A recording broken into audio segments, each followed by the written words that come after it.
बिस्मिल्लाहिर्रहमानिर्रहीम। अस्सलाम वालेकुम स्टूडेंट्स। हम फिजियोलॉजी का लेक्चर स्टार्ट करने लगे हैं। हम लोगों ने जो अपना टॉपिक स्टार्ट किया हुआ था लास्ट लेक्चर में, वो हमारे पास था कि रेगुलेशन ऑफ ब्रीथिंग। ठीक है, हमने ये वाला पढ़ रहे थे कि रेगुलेशन ऑफ ब्रीथिंग या रिस्पायरेशन किस तरह से रेगुलेट होती है। तो हमने इसमें देखा था कि दो मैकेनिज्म होती हैं जिसके थ्रू जो रेस्पिरेशन होती है या जो ब्रीथिंग होती है, हमारे सांस लेने का मतलब होता है, वो रेगुलेट होता है। एक उसमें था कि नर्वस या न्यूरोलर मैकेनिज्म। ठीक है, सेकंड था केमिकल मैकेनिज्म। तो हमने फर्स्ट डिस्कस कर लिया था जिसमें हमारे पास नर्वस या न्यूरोलर मैकेनिज्म था, जिसमें हमने पढ़ा था कि इसके अंदर नर्वस सिस्टम जो नर्व्स होते हैं बेसिकली वो इसके अंदर इन्वॉल्व होती हैं, जिसमें रिस्पिरेटरी सेंटर्स होता है। ठीक है, आगे उसमें फर्दर तीन उन्होंने उसको टाइप्स में डिवाइड कर दिया था। एक उसके अंदर डोर्सल रिस्पिरेटरी ग्रुप था, दूसरा वेंट्रल रिस्पिरेटरी ग्रुप था, और तीसरा उसके अंदर था न्यूमोटैक्सिस सेंटर। यहाँ तक हमने डिस्कस कर लिया था। आज का हमारा टॉपिक है केमिकल मैकेनिज्म। ठीक है, यानी कि रेगुलेशन ऑफ ब्रीथिंग, जो हमारे रिस्पिरेशन की जो रेगुलेशन होती है वो केमिकल मैकेनिज्म के थ्रू किस तरह से रेगुलेट होती है। केमिकल मैकेनिज्म बेसिकली जैसा कि नाम से शो है ना, इसके अंदर केमिकल कंस्टिट्यूएंट इन्वॉल्व होती हैं। जो केमिकल कंस्टिट्यूएंट होते हैं बेसिकली हमारे ब्लड के अंदर, जिनमें ऑक्सीजन आ जाती है, कार्बन डाइऑक्साइड आ जाती है, हाइड्रोक्सल आयन आ जाते हैं, हाइड्रोजन आयन आ जाते हैं। ये सारे इनके अंदर चेंजेस हो जाते हैं ना ब्लड में।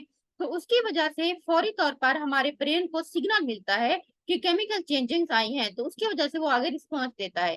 तो हम देखते हैं कि केमिकल मैकेनिज्म के थ्रू जो है ना रेट ऑफ रेगुलेशन की जो होती है रिस्पिरेशन की, वो किस तरह कंट्रोल होती है। Chemical mechanism of regulation of respiration is operated through the chemo receptor. वो कहते हैं जो केमिकल मैकेनिज्म है ना रिस्पिरेशन को रेगुलेट करने की, वो ऑपरेट होती है थ्रू कीमो रिसेप्टर के थ्रू।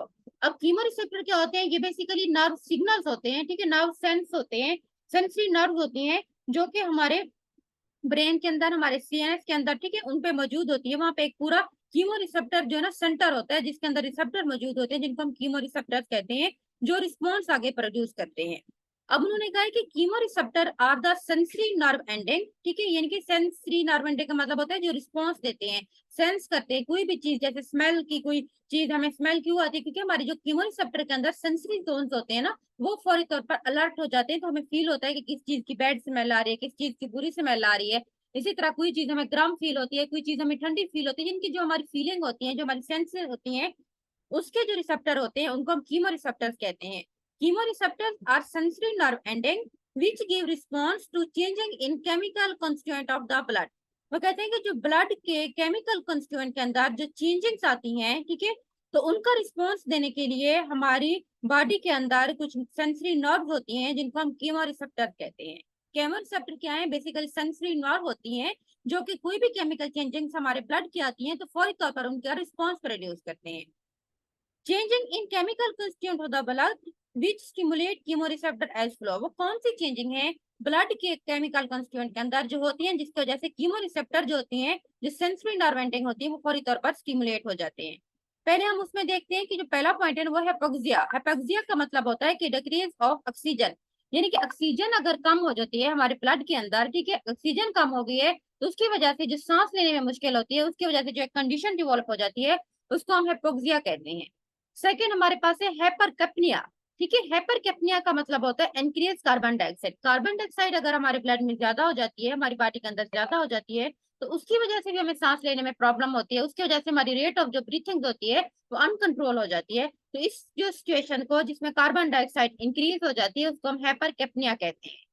उसके बाद तीसरा पॉइंट है कि increase hydrogen ion concentration. Hydrogen ion की कंसंट्रेशन भी जब इंक्रीज हो जाती है, तो उसकी वजह से भी कीमोरिसेप्टर स्टिमुलेट हो जाते हैं। अब उन्होंने लिखा हुआ है कि पीओ टू, यानी कि partial pressure of carbon dioxide. PO two का मतलब है प्रेशर, जो होती है प्रेशर ऑफ कार्बन डाइऑक्साइड का, और पीसीओ का मतलब होता है, ठीक है, यानी कि ऑक्सीजन का जो पार्शियल प्रेशर है उसको पीओ टू से शो किया जाता है, और जो partial pressure of carbon dioxide है उसको पीसीओ टू से। इनके अंदर चेंजिंग होती है बेसिकली, जिसकी वजह से हमें ब्रीथिंग में प्रॉब्लम होती है। आगे हम देखते हैं कि टाइप्स ऑफ कीमोरिसेप्टर्स। कीमोरिसेप्टर जो होते हैं ना हमारे पास बेसिकली दो टाइप्स के होते हैं। एक होते हैं सेंट्रल कीमोरिसेप्टर, दूसरे होते हैं पेरिफेरल। सेंट्रल का मतलब होता है जो ब्रेन में मौजूद होते हैं, ठीक है, सेंट्रल यानी कि पार्ट्स के अंदर जो ब्रेन के अंदर मौजूद होते हैं, उनको हम सेंट्रल कीमोरिसेप्टर्स कहते हैं। Central chemoreceptors are the chemoreceptor present in the brain. जो हमारे ब्रेन के अंदर मौजूद होते हैं उनको हम सेंट्रल कीमोरिसेप्टर्स कहते हैं। अब इनका हम देखते हैं कि मैकेनिज्म ऑफ एक्शन क्या है सेंट्रल कीमोरिसेप्टर्स का। किस तरह से ये काम करते हैं। Central chemoreceptor are connected with respiratory centre. अब जो रिस्पिरेटरी सेंटर होता है ना ब्रेन के अंदर, उसके साथ ही सेंट्रल कीमोरिसेप्टर कनेक्टेड होते हैं। दीज कीमोरिसेप्टर एक्ट स्लोली, ये ऐसे ऐसे काम करते हैं बट इफेक्टिवली, लेकिन बहुत इनका काम इफेक्टिव होता है, बहुत ही अच्छा मौसम काम होता है। स्लोली काम करते हैं लेकिन इनका काम इफेक्टिव होता है, इफेक्टिवली काम करते हैं। Central chemoreceptor are responsible for 70% to 80% of increased ventilation through chemical regulation mechanism। अब इसमें क्या है, जो सेंट्रल केमोरिसेप्टर्स होते हैं वो रिस्पॉन्सिबल होते हैं, वो 70% से 80% इंक्रीज वेंटिलेशन करते हैं। क्यों? क्योंकि through the chemical regulation mechanism, through जब केमिकल रेगुलेशन मैकेनिज्म के थ्रू केमोरिसेप्टर स्टिमुलेट हो जाते हैं तो उसकी वजह से वो 70 to 80% इंक्रीज वेंटिलेशन के लिए रिस्पॉन्सिबल होते हैं। इनकी वेंटिलेशन इनके थ्रू हो रही होती है। अब main stimulant for central chemoreceptor is increase hydrogen and concentration. Chemoreceptor किस तरह स्टिमुलेट होते हैं, उन्होंने ये बताया है कि जो मेन स्टिमुलेंट होता है जो कीमोरिसेप्टर को स्टिमुलेट कर देता है वो है इंक्रीज हाइड्रोजन एंड कंसेंट्रेशन। ठीक है, ये चीज आपको पता होना चाहिए कि कीमोरिसेप्टर जब स्टिमुलेट होते हैं उसकी वजह से वेंटिलेशन की रेट जो है ना वो इंक्रीज हो जाती है। अब कीमोरिसेप्टर किस तरह से स्टिमुलेट होते हैं वो कहते हैं कीमोरिसेप्टर के जो मेन स्टिमुलेंट है वो हमारे पास है increase hydrogen and concentration. However, Tom, if hydrogen and concentration increase in the blood, it cannot stimulate the central chemoreceptor।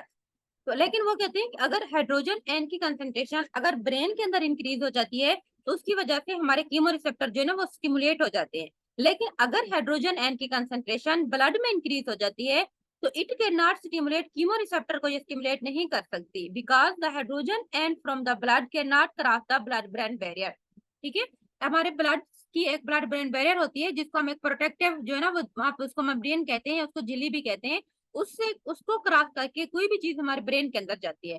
अब जो कीमोरिसेप्टर ब्रेन में मौजूद होते हैं, सेंट्रल कीमोरिसेप्टर होते हैं, उनके अंदर जो वहां पे हाइड्रोजन आयन मौजूद होते हैं ब्रेन के अंदर, वो स्टिमुलेट कर देते हैं कीमोरिसेप्टर को। लेकिन वो हाइड्रोजन आयन जो ब्लड के अंदर मौजूद होते हैं वो सेंट्रल कीमोरिसेप्टर को स्टिमुलेट नहीं कर सकते। क्यों नहीं कर सकते?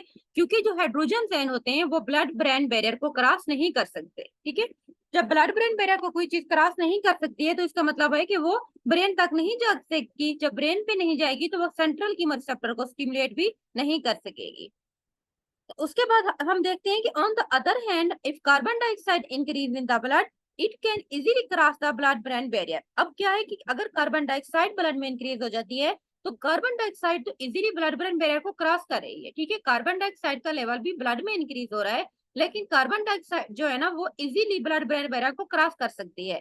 Carbon dioxide combine with water to form carbonic acid. अब कार्बन डाइऑक्साइड क्या करती है कि वाटर के साथ मिल जाती है। कार्बन डाइऑक्साइड का फॉर्मूला होता है CO2, वाटर का होता है H2O, H2CO3 वो बना देती है जिसको हम कार्बोनिक एसिड कहते हैं। It immediately dissociate into hydrogen and bicarbonate ions. अब हाइड्रोजन आयन किस तरह जाते हैं, ये बेसिकली वो एक मैकेनिज्म बता रहे हैं। हाइड्रोजन आयन खुद तो ब्लड ब्रेन बैरियर को क्रॉस नहीं कर सकते अगर वो ब्लड में मौजूद होते हैं, जबकि जो ब्लड में कार्बन डाइऑक्साइड मौजूद होती है वो ब्लड ब्रेन बैरियर को क्रॉस कर सकती है।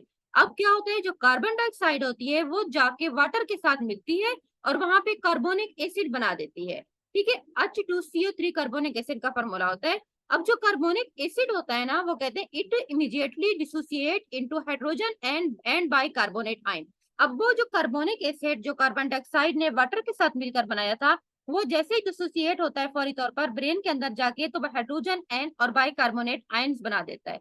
अब हाइड्रोजन आयन्स हमारे ब्रेन के अंदर मौजूद होंगे ना, क्योंकि कार्बोनिक एसिड जो है ना वो डिसोसिएट हुआ है तो उसकी वजह से हाइड्रोजन आयन और बाइकार्बोनेट आयन्स बने हैं। अब ये जो हाइड्रोजन आयन बनेंगे वो हमारे सेंट्रल कीमोरिसेप्टर को स्टिमुलेट कर देंगे। ठीक है, इतना समझ आ गई ना कि हाइड्रोजन आयन कैसे जाते हैं हमारे ब्रेन के अंदर। Basically carbon dioxide blood brain barrier को क्रॉस करती है, वो जाके वाटर के साथ मिलती है तो कार्बोनिक एसिड बन जाता है। कार्बोनिक एसिड आगे डिसोसिएट हो जाता है हाइड्रोजन आयन्स और बाइकार्बोनेट आयन्स के अंदर। अब ये हाइड्रोजन आयन जो है ना वो जाके कीमोरिसेप्टर को स्टिमुलेट कर देंगे, उसके स्टिमुलेंट के तौर पर काम करते हैं। From the chemoreceptors, the excitatory impulse are sent to dorsal respiratory group of the neuron, resulting in increased ventilation। अब क्या होता है कि अब कीमोरिसेप्टर जैसे ही स्टिमुलेट होते हैं तो वहां पे जो एक्साइटेटरी इम्पल्सेस होते हैं, जो एक्साइटेटरी सिग्नल होते हैं, वो फौरी तौर पर dorsal respiratory group of neuron, जो हमने ऊपर पढ़ा था कि dorsal respiratory group of neuron जो होता है ना वो वेंटिलेशन प्रोड्यूस कर रहा होता है, इनके increase rate and force of breathing को ज्यादा कर रहा होता है। तो जैसे ही अब कीमोरिसेप्टर से सिग्नल फौरी तौर पर रिस्पायरेटरी ग्रुप ऑफ न्यूरॉन के पास जाते हैं, तो वो उसके नतीजे में इंक्रीज वेंटिलेशन हो जाती है। ठीक है, ये मैकेनिज्म थी जो हमने कीमोरिसेप्टर की पढ़ी थी। उसके बाद हमारे पास है सेंट्रल कीमोरिसेप्टर, हमने पहले पढ़े थे। सेकंड हमारे पास है peripheral chemoreceptor. Peripheral chemoreceptors are the chemoreceptor present in carotid and aortic region. अब ये ब्रेन में मौजूद नहीं होते, बल्कि ये कैरोटिड जो हमारा रीजन है एओर्टिक रीजन के अंदर मौजूद होते हैं।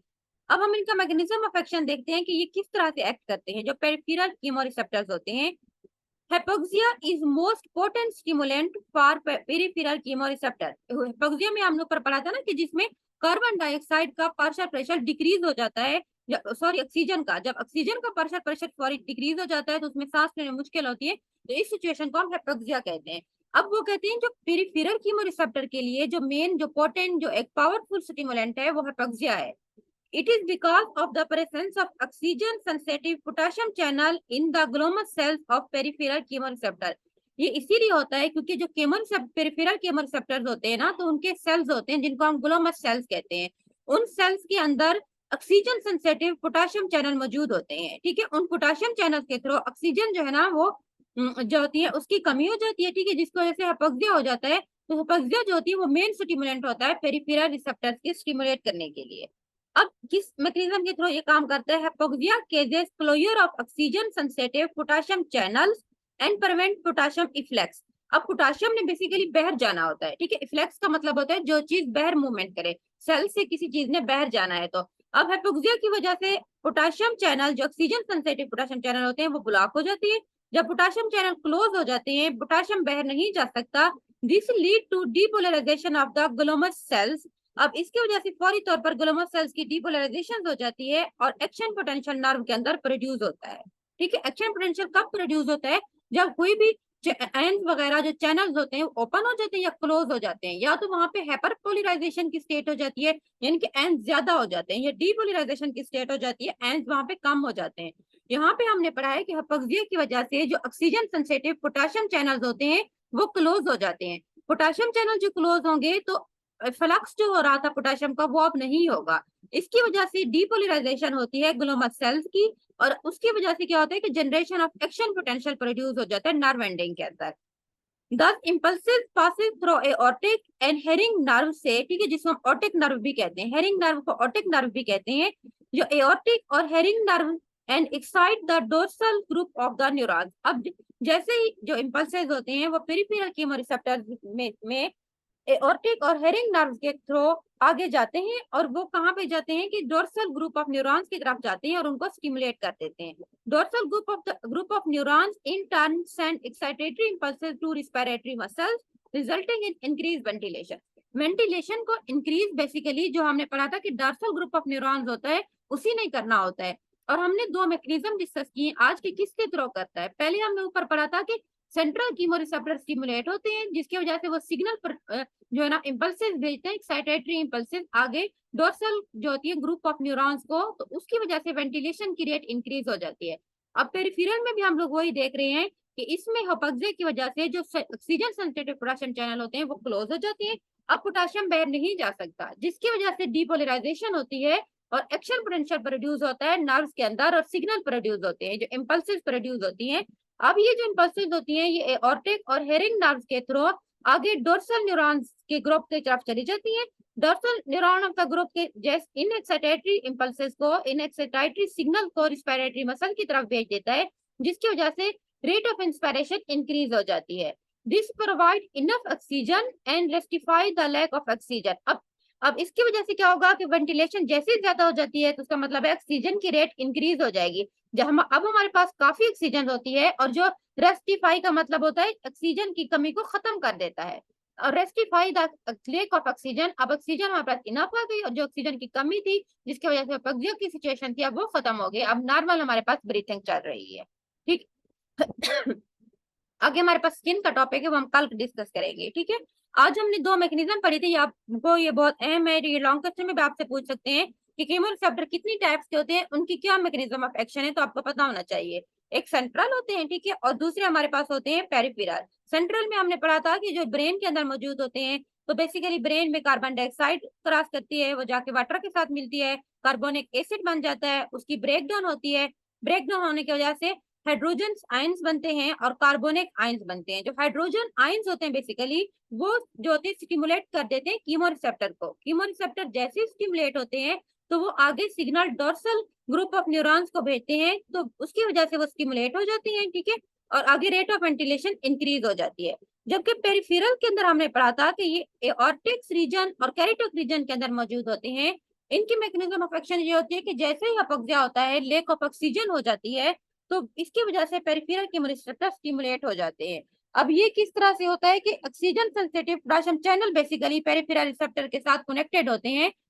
जैसे ही हाइपोक्सिया होता है तो पोटेशियम चैनल ब्लॉक हो जाते हैं, पोटेशियम बाहर नहीं जा सकता, जिसकी वजह से डीपोलराइजेशन होती है। डीपोलराइजेशन की वजह से एक्सचेंज पोटेंशियल प्रोड्यूस होता है।